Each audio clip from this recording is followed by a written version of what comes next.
بسم اللہ الرحمن الرحیم۔ کئی جاگن کئی جاگ نہ جان، کئی جاگدیاں بھی ستے ہو، کیانو رب ستیاں ملیا، کئی جاگدے بھی گئے مٹھے ہو۔ آج ہمارے موضوع کا محور ایک روحانی صوفی شخصیت جو کہ پورے دنیا میں بہت مشہور ہوئے، جن کا نام ہے حسین بن منصور حلاج رحمۃ اللہ علیہ۔ 858 ایران کے شہر تور میں پیدا ہوئے۔ والد کپڑا بناتے تھے، جن کی وجہ سے نسبت حلاج پڑ گئی۔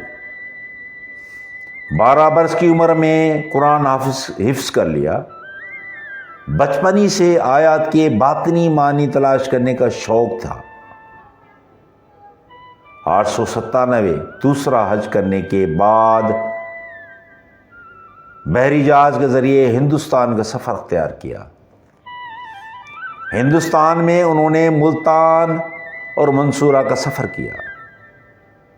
بغداد واپسی پر آپ پہ جادو، افسوں، ترازی اور جنات سے رابطے کے الزامات لگے۔ گلیوں بازاروں میں والہانہ انداز میں اشعار پڑھتے اور خدا سے عشق کا اظہار کرتے۔ خود کھانا کھانے کے بجائے اپنے سیاہ رنگ کے کتے کو کھلایا کرتے تھے، جس کو اپنا نفس کہا کرتے تھے۔ اسی دوران ایک دن صوفی بزرگ شبلی کے دروازے پر دستک دی۔ جب شبلی نے پوچھا کون ہے، تو جواب میں یہ مشہور فقرہ کہا، انا الحق 913۔ 913 کو آپ کو گرفتار کر لیا گیا اور 9 برس تک نظر بند رکھا گیا۔ نظر بندی کے دوران کتاب التواسین مکمل کی۔ آخر بارسوخ وزیر حامد عباس کے ایما پر مقدمہ چلایا گیا اور قاضی ابو عمر ابن یوسف نے حکم نامہ جاری کر دیا گیا کہ تمہارا خون بہانا جائز ہے۔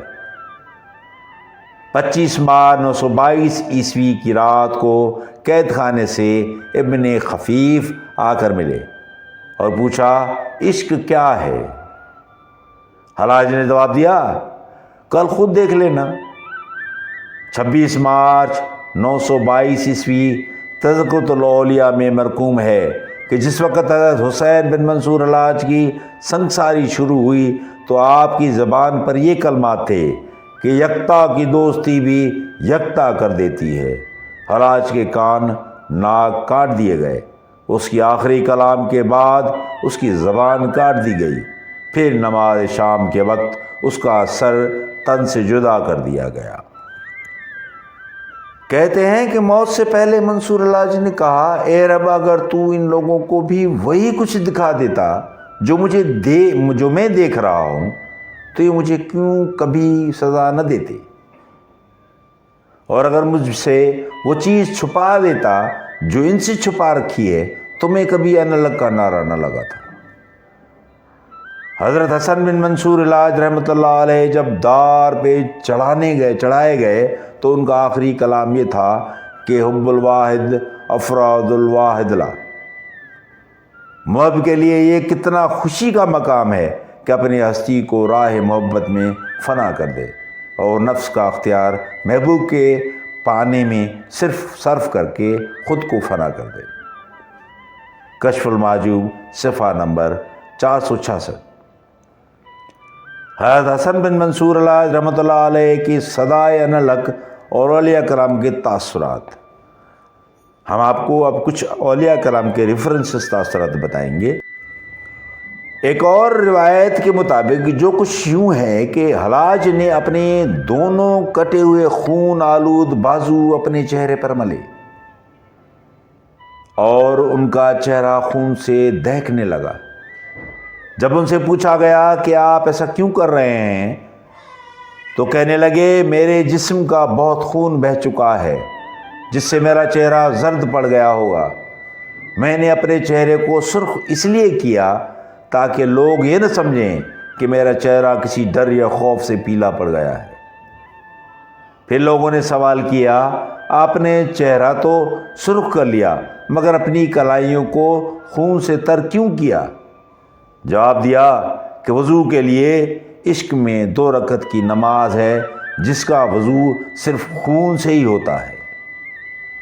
جب منصور کے ہاتھ پاؤں بازو کاٹے جا چکے تھے اور آنکھیں نکال دی گئی تھیں اور جلا دیے ان کے زبان کاٹنے کے لیے اپنا ہاتھ بڑھایا تو منصور نے کہا، ٹھہر میں ایک بات کہہ لوں۔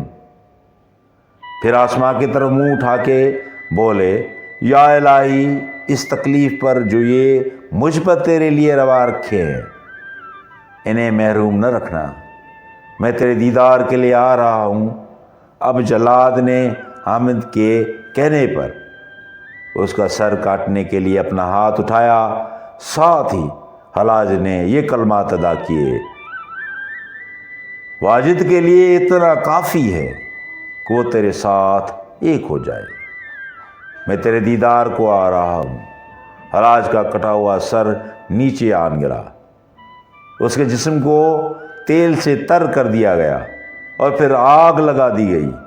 خاکستر کو ایک مینار سے دریائے دجلہ میں پھینک دیا گیا۔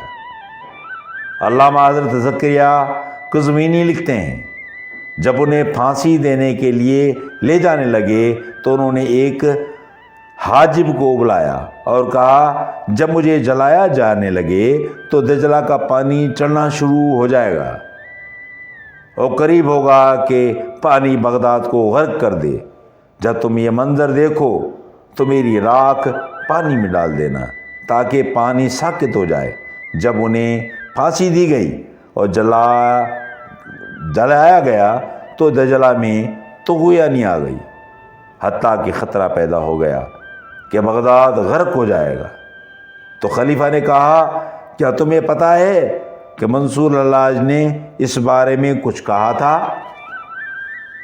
حاجب نے کہا، ہاں اس نے اس طرح کہا تھا۔ تب اس نے حکم دیا، جیسا اس نے کہا تھا ویسا ہی کرو۔ پھر انہوں نے راکھ پانی میں پھینک دی۔ پانی کے سطح پر وہ راکھ اس طرح اکٹھی ہو گئی کہ اللہ لکھا ہوا نظر آتا تھا اور پانی ساکت ہو گیا۔ مولانا جلال الدین رومی فرماتے ہیں، گفت فرعون انا الحق گشت پست، گفت منصور انا الحق گشت مست، لعنت اللہ ای انار در قذف کفا، رحمت اللہ ای انار در کفا۔ ترجمہ، فرعون نے انا الحق کہا تو ذلیل ہو گیا اور منصور نے انا الحق کہا عشق و محبت میں تو مست قرار پایا۔ فرعون کی خودی کے لیے تو بعد میں اللہ کی لعنت ہی رہ گئی اور منصور کی خودی کے لیے بعد میں اللہ کی رحمت ہی رہی۔ باوالا مثنوی رومی۔ خواجہ نظام الدین اولیاء سال 725 ہجری میں حلاج کی بزرگی کے اس قدر قائل تھے کہ آپ نے فرمایا، ذکر مشائخ کا ہو رہا تھا، بندے نے عرض کیا کہ سید احمد رفاعی کیسے تھے؟ آپ نے فرمایا، وہ بزرگ شخص تھے۔ عرب کا قاعدہ ہے کہ جب کسی کو بزرگی سے یاد کرتے ہیں تو اسے سیدی کہتے ہیں۔